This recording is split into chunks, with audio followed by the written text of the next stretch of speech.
ചേട്ടാ 20 രൂപേൻ്റെ ഒരു മിച്ചർ വേണ്ട, ബിസ്ക്കറ്റ് മതി ചേട്ടാ. വേണ്ടേ? ബിസ്ക്കറ്റ് ആണോ? ഈ മാറ്റിപ്പറയല്ലേ.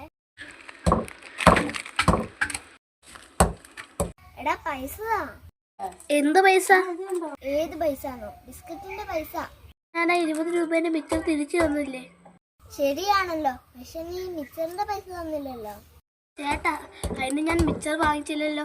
വാങ്ങിക്കാത്ത സാധനത്തിനകത്ത് ഞാൻ പൈസ തരുന്നത്. ശരിയാണ്, നീ മിച്ചർ വാങ്ങില്ല, പക്ഷെ ബിസ്ക്കറ്റ് വാങ്ങിയില്ലേ? മിച്ചറിന് പകരമല്ലേ ഞാൻ ബിസ്ക്കറ്റ് എടുത്തത്. മിച്ചർ ഞാൻ തന്നു, എന്നിട്ട് ബിസ്ക്കറ്റ് ഞാൻ എടുത്തു. കണക്ക് തീർന്നില്ലേ? പിന്നെ കാണാം. അമ്മ അതിന്റെ കറക്റ്റ് കണക്കാ ചേട്ടാ. ചേട്ടൻ പറ, വാങ്ങിക്കാൻ സാധനത്തിന് പൈസ തരണോ?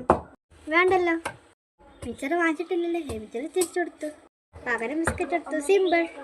മക്കളെ പോയിട്ട് എന്ത് സത്യസന്ധരായ കുട്ടികൾ.